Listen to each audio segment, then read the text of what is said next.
안녕하십니까. 거센 눈보라가 몰아치면서 일부 지역에서는 하루에만 40cm가 넘는 눈이 쌓이는 등 폭설과 한파로 유난히 매서웠던 한 주였습니다. 이제 설 연휴도 끝나고 다시 일상으로 돌아갈 시간인데요. 먼저 지난주 주요 뉴스부터 정리하면서 바로 보는 TV 옴부즈맨 문을 열어보겠습니다.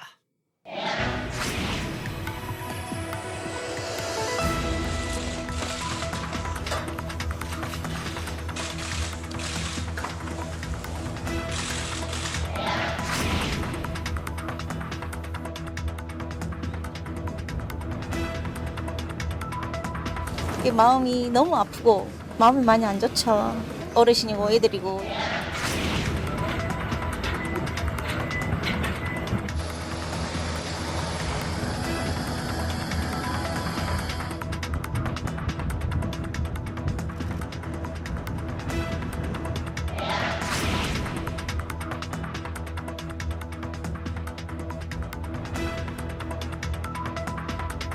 You guys good over there?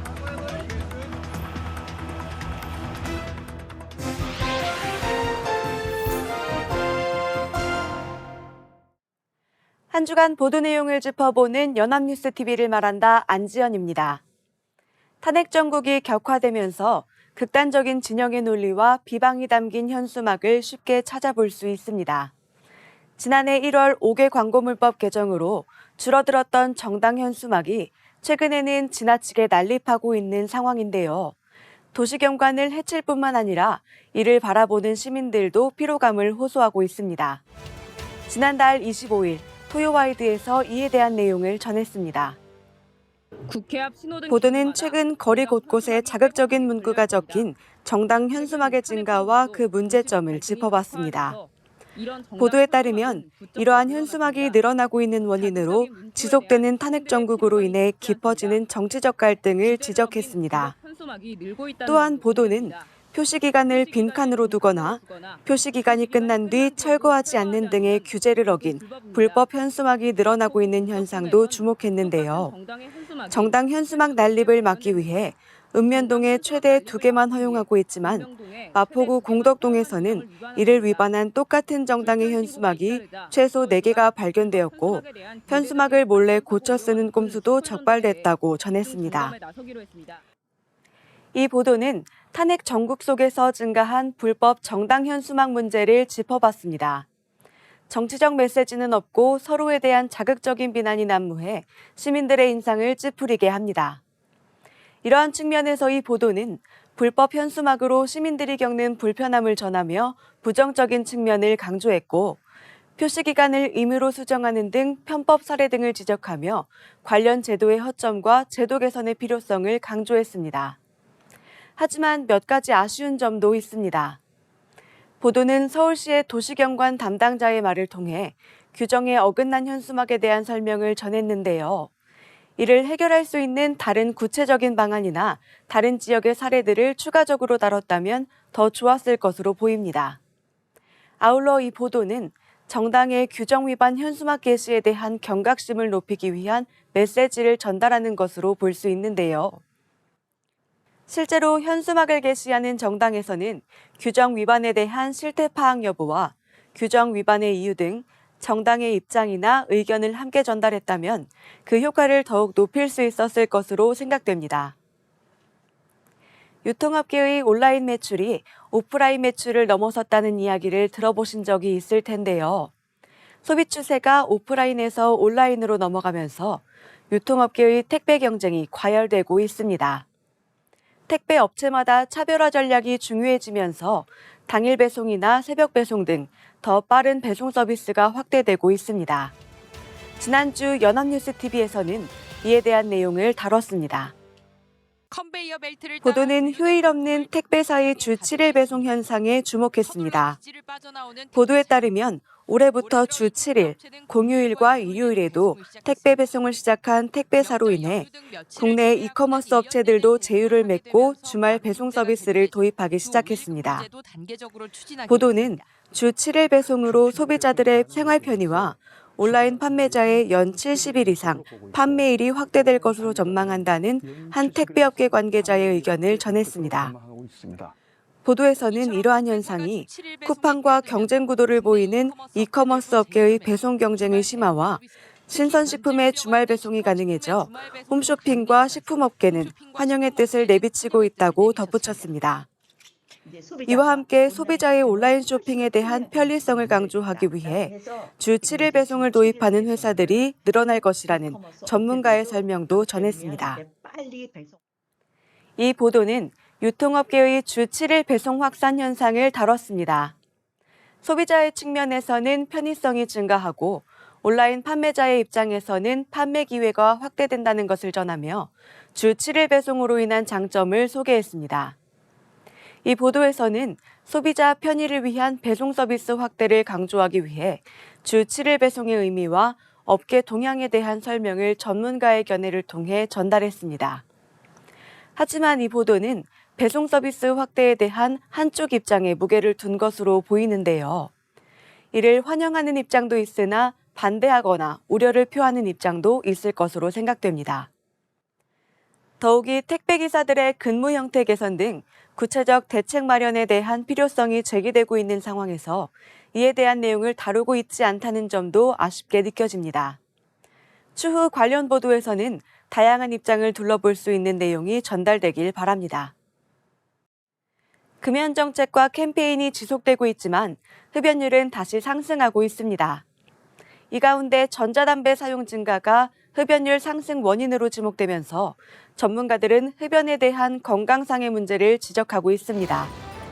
지난달 29일 뉴스오늘의 보도 내용 살펴보겠습니다. 보도는 4년 만에 최고치를 기록한 흡연율에 대한 내용을 다뤘습니다.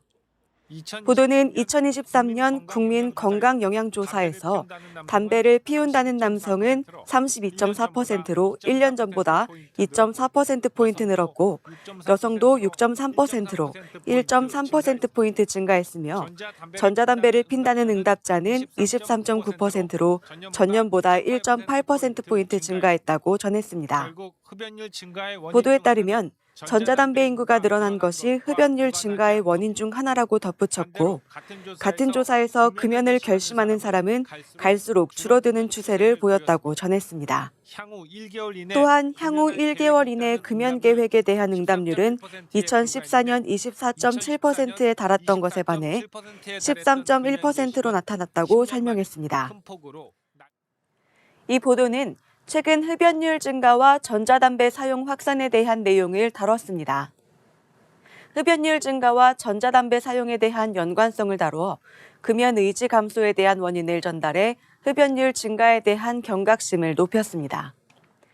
보도는 2023년 국민건강영양조사 결과를 인용해 흡연율 증가와 관련된 데이터를 제공했고 전자담배 사용이 금연 의지를 떨어뜨린다는 전문가의 의견을 덧붙여 신뢰성을 높였습니다.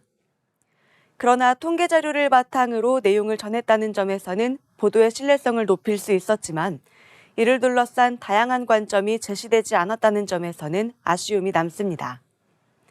예를 들어 전자담배의 유해성에 대한 구체적인 정보는 제공되지 않았는데요.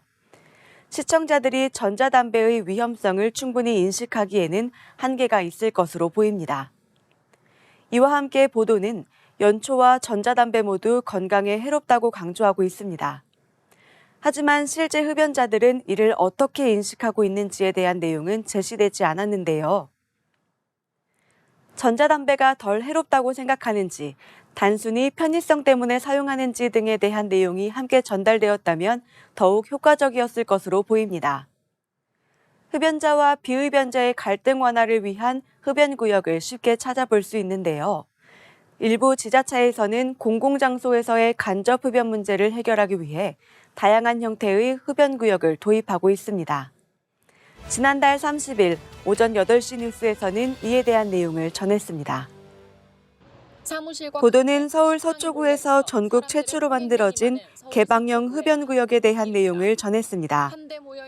보도는 이 흡연시설에는 문 대신 에어커튼이 설치되어 담배 연기를 정화해 길거리로 퍼지지 않게 하는 것이 핵심이며 이는 세계보건기구 기준에 따라 전국 최초로 만들어진 개방형 흡연구역이라고 설명했습니다. 이와 관련하여 옷의 냄새도 덜 배고 길에서 피우는 것보다 불편함 없이 편하게 흡연하고 서로를 배려할 수 있다며 이를 반기는 흡연자의 견해와 세계적 금연 추세와 맞지 않는다는 지적도 함께 덧붙였습니다.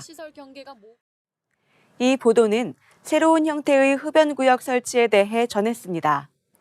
보도는 이러한 시설이 에어커튼을 통해 담배 연기가 외부로 퍼지는 것을 방지해 공공장소에서 간접 흡연 피해를 줄이면서 흡연자들의 권리를 보장할 수 있다는 내용을 전한 것으로 볼 수 있는데요. 이는 흡연자와 비흡연자의 갈등 완화에 기여할 수 있을 것이라는 가능성을 제기한 것으로 보입니다. 아울러 이를 바라보는 시민들의 다양한 시각을 반영했다는 점과 시설의 장단점을 함께 다뤘다는 점에서 보도의 균형이 잘 잡힌 것으로 볼 수 있습니다.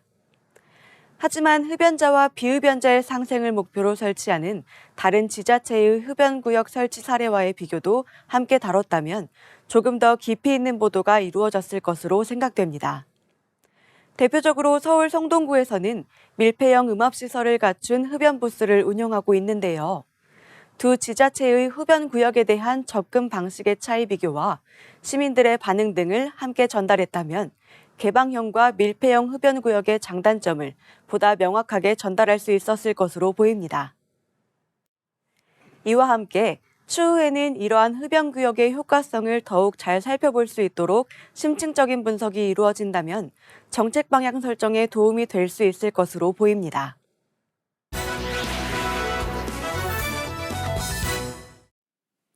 이번 시간은 주말에 방영되는 제작 프로그램을 대학생의 시선으로 분석하고 평가한 내용을 들어보는 캠퍼스 TV 리포트 시간입니다. 이번 주는 성균관대학교 안서연 학생 나와 있습니다. 안녕하십니까? 안녕하세요. 네, 오늘 어떤 내용 준비했나요? 네, 저는 일요일마다 방송되는 연합뉴스TV 스페셜을 모니터링했는데요. 지난 방송은 2025년 1월 1일 새해와 함께 특례시로 공식 출범한 화성특례시의 이야기였습니다. 전국에서 5번째로 특례시의 주인공이 된 화성특례시, 그동안의 노력과 비결을 화면으로 함께 만나보시죠.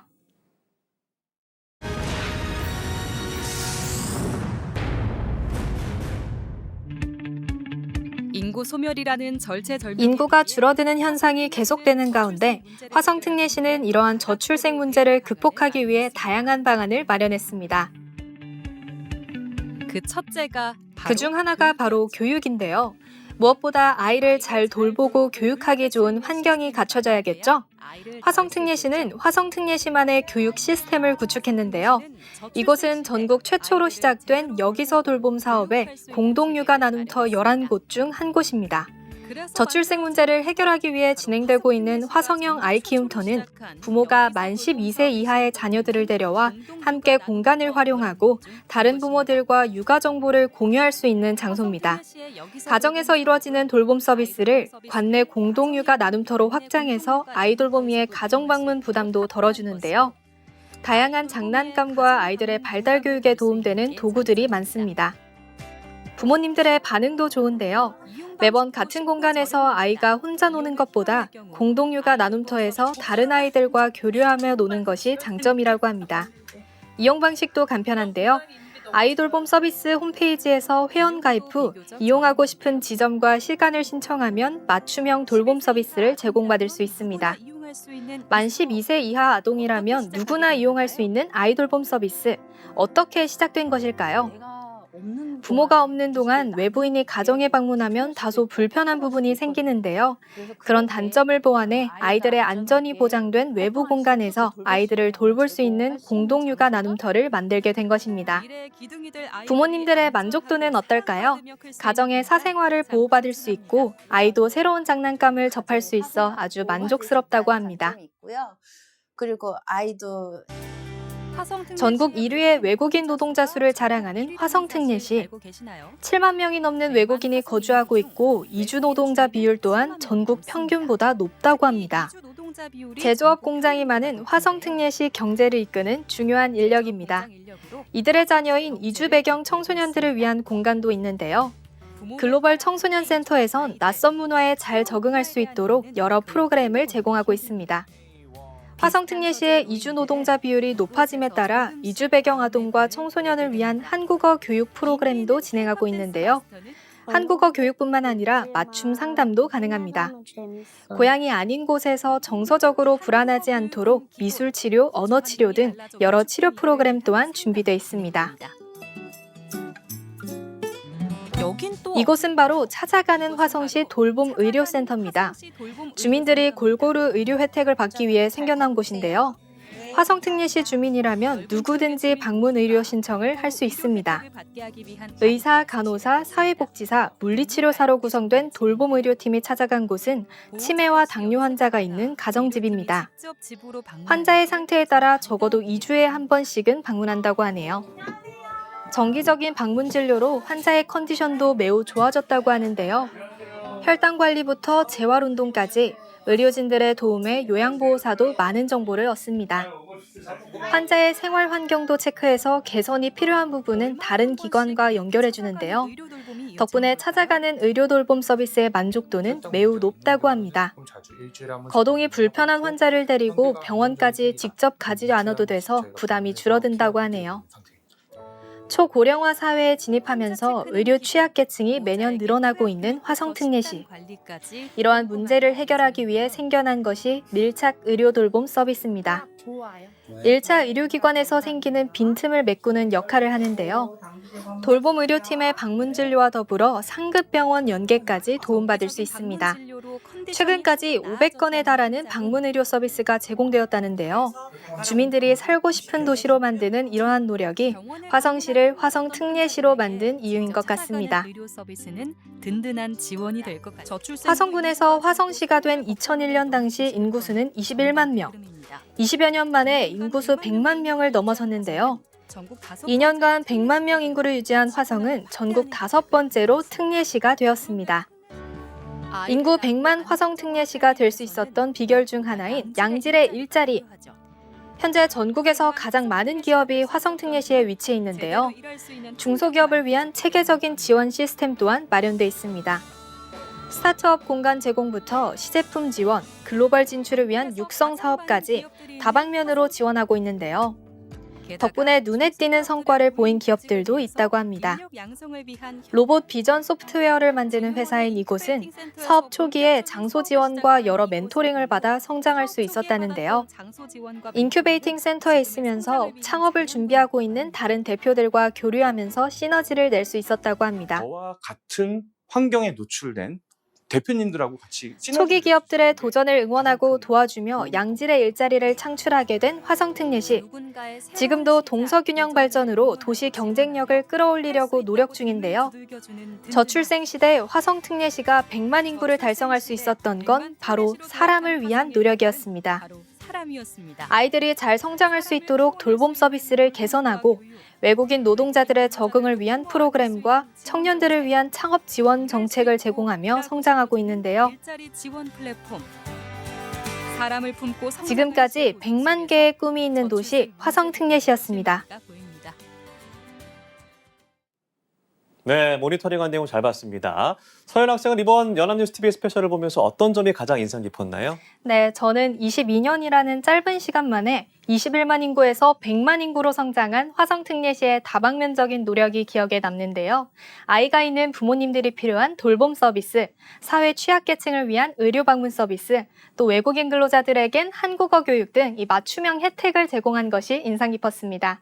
이런 섬세한 노력이 화성특례시를 특정 사람이 아닌 모두가 살기 좋은 도시로 만든 것 같습니다. 네, 잘 들었습니다. 지금까지 성균관대학교 안서연 학생과 함께했습니다. 고맙습니다. 감사합니다.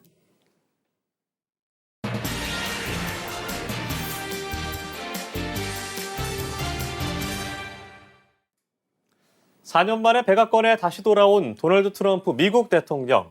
취임 첫 주부터 각종 공약을 무더기로 거침없이 밀어붙이면서 강경 드라이브를 걸고 있는 가운데 추후 행보에 전 세계 이목이 집중되고 있습니다. 오늘 TV와 비평에서 관련 내용 자세하게 알아보도록 하겠습니다. 도움 말씀 국가공무원 인재개발원 김진숙 교수와 함께하도록 하겠습니다. 안녕하십니까? 네, 안녕하세요. 네, 트럼프 미국 대통령 더 막강해진 권력을 갖고 돌아오게 됐습니다. 다시 한번 미국 우선주의를 선언한 트럼프 대통령 취임 직후부터 대격변을 예고했는데요. 이 트럼프 2기 행정부 개막과 관련해서 언론은 어떤 부분에 주목을 하고 있었습니까? 예, 정말 트럼프가 미국의 제47대 대통령으로 다시 돌아오게 됐습니다. 예. 일단 취임사에서 언급한 단어 자체가 기존의 전임 대통령들과는 확연하게 다른데요. 뭐 통합이라던가 인권, 민주주의 이런 단어들이 아니라 국가라는 단어를 가장 많이 사용했습니다. 예. 뉴욕타임스는 네이션과 컨트리가 37번 등장했다고 전했는데요. 아메리카 퍼스트 기조가 더욱 과감해지고 독해졌다고 볼 수 있겠습니다.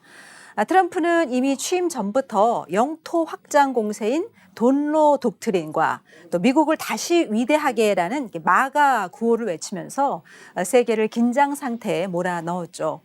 기존의 무역협정 재검토와 캐나다, 멕시코에 대한 25% 관세 부과, 또 전기차 보급 확대 정책 폐기 등이 주목됐습니다. 주요 외신들은 트럼프 대통령이 러시아 우크라이나 전쟁을 반대하는 등 기존의 이제 고립주의적 태도에서 한 발 더 나아가서 주변국 영토에 대한 적극적인 소유욕을 감추지 않고 있다라고 전했습니다. 예. 우리 언론에서는 트럼프 2기 정책의 방향성을 크게 한 3가지 정도로 요약했는데요. 첫째는 이제 미국 우선주의를 강화하고, 네. 둘째 이제 힘의 외교를 실현하며, 셋째 미국 제조업의 기반을 활성화할 것으로 진단했습니다. 한반도를 비롯한 이제 글로벌 안보와 국제 무역 질서가 다시 한번 대변혁의 시기를 맞게 됐다고 전하면서 높은 관세 장벽과 값비싼 방위비 등 새로운 미국과 맞닥뜨릴 충격파에 대비해야 한다라고 강조했습니다. 네, 이렇게 트럼프 대통령이 당선이 되면서 미국의 대외 정책이 급변함에 따라 이 글로벌 안보, 무역 질서가 요동치게 됐습니다. 관세 폭탄에 전기차 보조금 폐지까지 예고하면서 우리 기업과 경제에 타격이 불가피할 것으로 보이는데요. 네. 우리 경제에 미칠 영향과 대응 방안에 대해서 언론에서는 어떻게 보도를 하고 있습니까? 네, 트럼프 대통령이 이제 기존의 무역협정 재검토를 이제 지시한 만큼 한미 자유무역협정 FTA도 이제 안전지대가 아니라고 지적했습니다. 예. 특히 이제 전기차 의무화 폐기 선언은 2차 전지 시장 점유율이 중국 다음인 이제 한국 업체들에게는 직격탄인데요. 인플레이션 감축법 IRA 투자에 따라서 이제 거액의 보조금을 받기로 한 삼성전자나 SK 하이닉스에는 발등에 불이 떨어진 상황이라고 덧붙였습니다. 관련 보도 내용을 보면 국민일보는 동맹도 철저한 손익계산의 대상으로 여기는 트럼프 대통령의 성향을 역이용해서 한국과 미국 모두 윈윈할 수 있는 조선업이나 원전 같은 공동 사업을 추진하고 또 안보 협력에도 적극적으로 나서야 한다라고 전했습니다. 한국일보는 세상에서 가장 아름다운 단어를 이제 관세라고 언급한 트럼프가 이제 한국의 거센 통상 압박을 가할 것은 거의 이제 확실하다고 전하면서 예. 트럼프가 이제 화석 연료 부활을 외친 데 착안해서 미국산 에너지 구매를 확대하면서 협상을 해볼 만하다라고 전했습니다. 한겨레 신문은 전기차 수요 증가를 겨냥해 투자를 늘려온 우리의 완성차 배터리 업계에 타격이 예상되기 때문에 미국과의 산업협력 가능성, 즉 대규모 대미 투자 현황과 또 FTA의 어떤 호혜적인 성격 등을 강조함으로써 한국의 이익을 최대한 확보하려는 협상 전략이 필요하다라고 전했습니다. 네, 이렇게 안보, 경제, 무역뿐만 아니라 북미 대화 재개 여부에도 관심이 쏠리고 있는 그런 상황입니다. 네. 트럼프 대통령이 최근 북한을 핵 보유국으로 지칭한 의도에 대해서도 다양한 분석이 나오고 있는데요. 언론에서는 북미 관계와 비핵화에 대해서 어떻게 전망을 하고 있습니까? 네, 이제 트럼프 대통령은 정말 취임 첫날부터 북한의 김정은 위원장과의 친분을 강조하면서 네. 북한을 핵 보유국으로 이제 지칭했습니다. 현재 핵 확산 금지 조약 NPT 체제에서 핵을 보유한 나라는 미국과 중국, 러시아, 또 영국, 프랑스 등 5개 나라입니다. 하지만 NPT에 가입한 적 없이 이제 핵을 개발한 인도나 파키스탄, 이스라엘 등은 사실상 핵 보유국으로 분류하고 제재도 받지 않죠. 그런데 이제 북한의 경우는 NPT에 가입해 핵기술 협력을 받은 뒤에 탈퇴해서 핵 개발을 했기 때문에 제재를 받고 있는 것입니다. 언론에서는 미국이 북한의 핵 보유를 사실상 인정하는 듯한 이런 이제 표현을 쓰면서 한반도 비핵화에 대한 언급을 꺼리는 이유에 대해서 이렇게 설명하고 있습니다. 이제 네. 북한을 협상 테이블로 끌어올리려는 의도가 담겨 있다라고 전했습니다. 예. 북한이 러시아와 이제 밀착한 상황에서 비핵화를 전제로 한 협상에는 나올 이유가 이제 없기 때문에 미국도 이제 이를 인식하고 관련 발언을 자제하고 있다는 것입니다. 동아일보는 트럼프 대통령의 이러한 언급에 대해 북한이 핵무기를 가졌어도 핵 보유국으로 인정하지 않는다는 미국의 이제 오랜 기조에서 벗어난 일종의 정책 탈선이라고 우려했습니다. 예. 트럼프 2기 행정부가 북한의 비핵화라는 쉽지 않은 빅딜보다 핵 군축 또는 동결에 기초한 스몰 딜을 추진하고 있다라고 해석했는데요. 그 이유는 트럼프 대통령에게 김정은은 언제든지 직거래를 할 수 있는, 그래서 자신에게 평화 중재자라는 업적을 만들어줄 상대이기 때문이라는 것입니다. 또 우크라이나 전쟁 종결을 위해서 러시아에 파병한 북한과의 어떤 거래 가능성을 지렛대로 삼아서 러시아를 자극하겠다는 의도도 있는 만큼 북한과 미국 간의 밀고 당기기는 당분간 계속될 공산이 크다고 전망했습니다. 이 대미 외교 과제가 산적한 지금 우리는 대통령 대행의 대행 체제로 트럼프 2기 출범을 맡게 됐습니다. 네. 우리 정부의 과제와 대응에 대해서는 언론에서 어떻게 보도를 하고 있습니까? 트럼프 2기 출범과 함께 우리로서 아마 가장 우려되는 부분은 아무래도 외교, 안보 분야가 아닐까 생각합니다. 예. 각국 정상들이 앞다퉈서 트럼프 대통령을 만나려는 자체가 이미 치열한 외교가 시작됐다는 것을 상징하는 것이죠. 하지만 우리의 현재 상황은 불확실한 대미 관계에 적극적으로 대처할 외교 역량을 충분히 발휘하기가 어렵다는 사실입니다. 앞서서도 말씀드렸듯이 북한을 사실상 핵 보유국으로 인정할 가능성도 있는 데다 만약에 김정은과 트럼프가 만날 경우 이제 한국이 배제될 수도 있기 때문입니다. 예. 특히 주한미군 방위비 분담 압박이 이제 거세질 것으로 이제 예상되는 부분도 큰 부담이 아닐 수 없습니다. 언론에서는 트럼프에게 가장 중요한 외교 문제인 중국 견제에 주목할 필요가 있다라고 전하고 있습니다.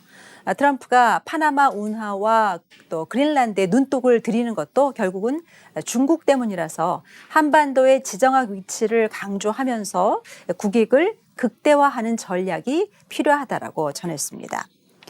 중앙일보는 세계 각국이 트럼프발 청구서를 예측하면서 생존 전략 마련에 일찌감치 돌입했는데 우리나라는 대통령 구속 사태로 리더십이 부재한 상황이라 위기감이 더 크다라고 전했습니다. 하지만 미국의 전략적 목표가 중국의 패권 의지를 꺾는 데 있다는 점에서 중국과 인접한 우리의 환경이 오히려 대미 협상에서 레버리지가 될 수도 있다라고 그렇게 전했습니다. 예, 현직 대통령 구속이라는 초유의 정치 상황과 위축된 경제 환경 그리고 급변하는 대외 환경까지 그 어느 때보다 언론의 역할이 중요할 때인 것 같은데요. 네. 어떤 취재와 보도가 필요할지도 짚어주시죠. 네, 탄핵 정국에 따른 이제 정치적인 혼란과 또 불확실성이 우리 사회 여러 분야에 발목을 잡고 있습니다. 예. 그런데 이제 여기에 언론 보도까지 자기 반성이나 위기 의식 없이 불안감과 갈등을 키우는 행태를 보여서는 안 될 것입니다. 더 이상 한미 동맹에만 기댈 수 없는 현 상황을 정확하게 인식하고 대응책을 강구해야 할 텐데요. 철저하게 손익계산을 따지는 트럼프와 제대로 흥정하기 위해서는 우리의 정책 조정이 불가피하고 또 시급하다는 사실을 받아들여야 합니다. 언론이 먼저 냉철한 현실 인식을 가져야 하는 이유가 되겠습니다. 트럼프 2기에 대한 철저한 분석을 토대로 국가의 이익을 위해서 한 발 더 내다보는 보도 자세를 견지하면서 어려운 여건이지만 우리 정부가 기민하게 대응할 수 있도록 국민의 신뢰를 회복하고 또 사회를 안정화시키는데 언론이 본연의 역할을 다해주길 기대합니다. 네, 말씀하신 대로 언론의 역할이 그 어느 때보다 중요한 시점이 아닌가 싶습니다. 지금까지 국가공무원 인재개발원 김진숙 교수와 함께했습니다. 고맙습니다. 네, 저희 옴부즈맨 제작진은 시청자 여러분의 다양하고 소중한 의견을 기다립니다. 방송을 보고 느낀 소감을 연합뉴스TV 홈페이지 시청자 게시판이나 SNS로 보내주시기 바랍니다. 저희는 다음 주에 다시 찾아뵙겠습니다. 시청자 여러분 고맙습니다.